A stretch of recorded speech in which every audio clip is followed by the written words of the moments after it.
Hello everyone, welcome to Civil Jobs. My name is Rohit Singh. आज शुरू करते हैं एग्रीकल्चर एक्सीलेंस सेंटर के बारे में जो न्यूज़ है उसके बारे में जानते हैं। देखिए, जैसा कि आप सभी लोग जानते हैं कि इसराइल हमारा बहुत ही करीबी दोस्त है और हम डिफेंस के सेक्टर में, एग्रीकल्चर के सेक्टर में, टेक्नोलॉजी के सेक्टर में, स्पेस के सेक्टर में हम एग्रीकल्चर के साथ वो सॉरी इसराइल के साथ काफ़ी हमारे डीप कोलैबोरेशन है। अभी न्यूज़ ये है कि इसराइल ने मध्य प्रदेश में 2 जगह अपने एग्रीकल्चर एक्सीलेंस सेंटर खोलने की पेशकश करी है, जिसको एक एग्रीमेंट होकर ये प्रपोज किया गया है कि मध्य प्रदेश में 2 जगह पे एग्रीकल्चर एक्सीलेंस सेंटर खोले जाएंगे और ये 2 जगह कहाँ है, ये हम अगली स्लाइड में देखेंगे। देखिए, इसराइल जो है देश, इसका मैं मैप आखिरी में दिखाऊंगा। ये देश की जो मिट्टी है वो बहुत ही अनउपजाऊ है, अनफर्टाइल लैंड है ये। और 1948 में ये देश जब बना था तो एक तरह से सजा के तौर पे इसको वो जमीन दी गई जहाँ पे पानी खारा है, जहाँ पे मिट्टी अच्छी नहीं थी। लेकिन इसने पिछले 70 सालों में इतनी ज्यादा तरक्की की है एग्रीकल्चर के क्षेत्र में कि दुनिया भर के देश जो है इसराइल के साथ कोलैबोरेशन करना चाहते हैं और कर भी रहे हैं कि हम कैसे अपने देश की जो खेती एग्रीकल्चर है उसको सुधार सके। और पिछले 5 सालों से हम देख रहे हैं कि इसराइल के साथ हमारे जो एग्रीकल्चर के कोलैबोरेशन इतने डीप हो गए हैं कि मध्य प्रदेश के भी कई किसान इसराइल जाके कई तकनीक सीख कर आए हैं। आप लोग देखते होंगे खेतों में एक जो टपक सिंचाई जो है, जिसमें एक फव्वारा चलता रहता है, वो सब हमने इसराइल से ही कॉपी किया है। इसराइल जो है वो बहुत कम पानी में, बहुत कम फर्टिलाइजर पे बहुत अच्छी पैदावार लेता है। और इसी को देखते हुए केंद्र सरकार तो काफी सालों से लगी हुई है इसराइल के साथ कोलैबोरेशन करने में, और पिछले 2-3 सालों से हम भी देख रहे हैं कि मध्य प्रदेश सरकार भी बहुत आगे बढ़कर इसराइल के साथ अपनी एग्रीकल्चर, अपनी खेती के लिए कोलैबोरेशन कर रही है, क्योंकि पिछले 4 सालों से एमपी कृषि कर्मण पुरस्कार पा रहा है और मध्य प्रदेश चाहता है कि हम एग्रीकल्चर के क्षेत्र में देश में टॉप स्टेट बने रहे। तो अभी वर्तमान में 29 ऐसे एग्रीकल्चर सेंटर्स खोले गए हैं जो इसराइल ने खोले हैं भारत में, जिसमें से अभी 2 प्रपोज कहाँ किए गए हैं, मध्य प्रदेश में। और ये जो 2 सेंटर की हम बात कर रहे हैं, ये एक सेंटर बनाया जा रहा है संतरे की खेती के लिए और दूसरा बनाया जाएगा सब्जियों के लिए। तो पहला हम बात कर लेते हैं जो संतरे या ऑरेंज के लिए जो प्रपोज किया गया है, वो कहाँ प्रपोज किया गया है, छिंदवाड़ा में। तो छिंदवाड़ा में जो सेंटर बनाया जाएगा वहां पे हम संतरे की खेती को लेकर इसराइल हमारी मदद करेगा। और मुरैना में जो प्रपोज किया गया है वो सब्जियों की खेती के लिए प्रपोज किया गया है।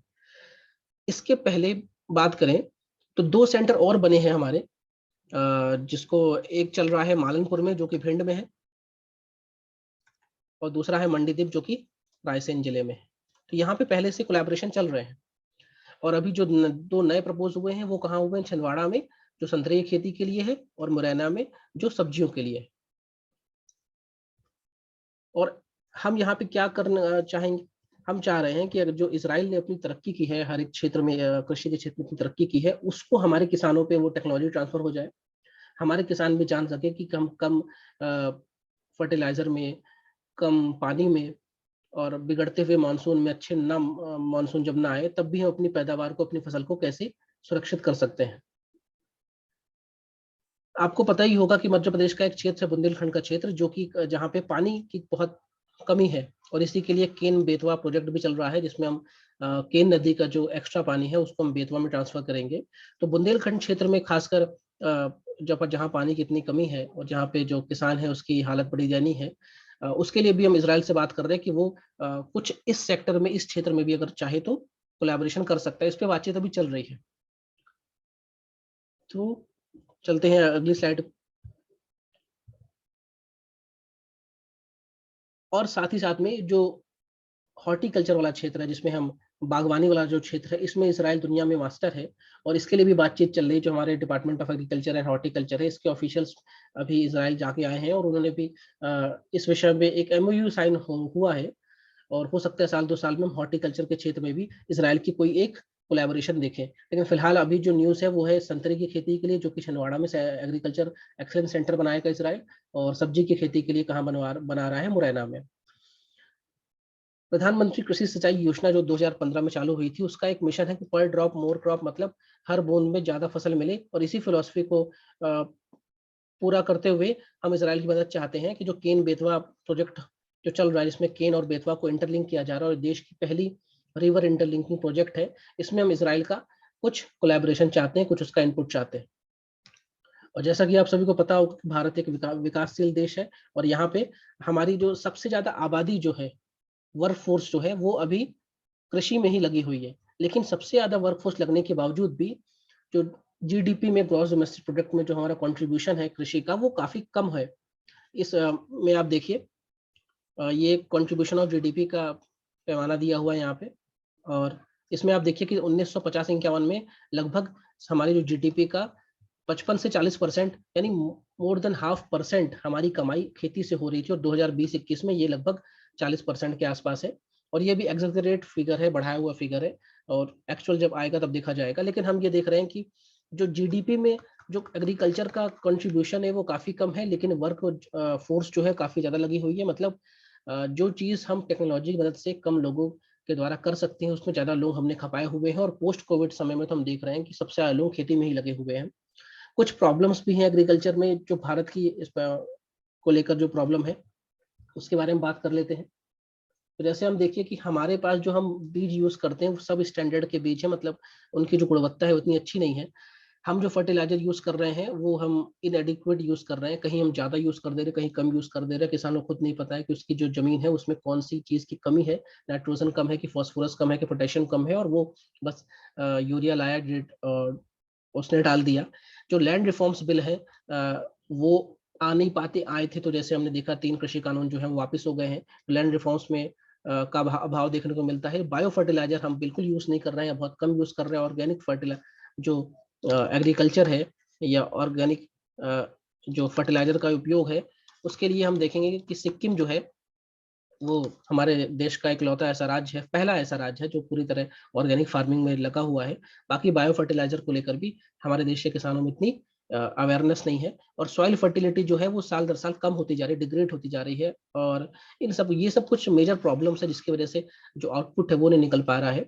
और 2022 तक भारत सरकार ने ये लक्ष्य रखा था, हालांकि 2022 आ चुका है, कि हम किसानों की जो आय है, जो इनकम है, उसको हम डबल कर देंगे। लेकिन हम फिलहाल वो कर नहीं पाए हैं। और ये जो हमने तय किया था वो एक दलवाई कमेटी थी, दलवाई कमेटी, और इसके आधार पे हमने तय किया था 2016 में कि हम किसानों की आय 2022 में दुगनी कर देंगे। खैर, तो ये आपको ध्यान रखना है कि अगर हम इसराइल से कुछ सीख पाए एग्रीकल्चर के क्षेत्र में तो काफी बेहतर होगा। और ये जो 2 व्यक्ति आप देख रहे हैं, एक व्यक्ति को तो आप बिल्कुल पहचानते ही होंगे। ये जो दूसरे व्यक्ति हैं ये इसराइल के प्राइम मिनिस्टर हैं, इनका नाम है नफ्ताली बेनेट, और ये इसराइल के प्राइम मिनिस्टर है अभी। इसके पहले जो थे वो बेंजामिन नेतन्याहू थे। और इसराइल को आप देखिए, इस मैप में अगर मैं देखूं तो ये इंडिया है, इंडिया से ये इसराइल है। इसराइल बहुत छोटा सा एक देश है, अगर ऐसे बनाओ तो ये इस तरह ट्रायंगल शेप का देश है।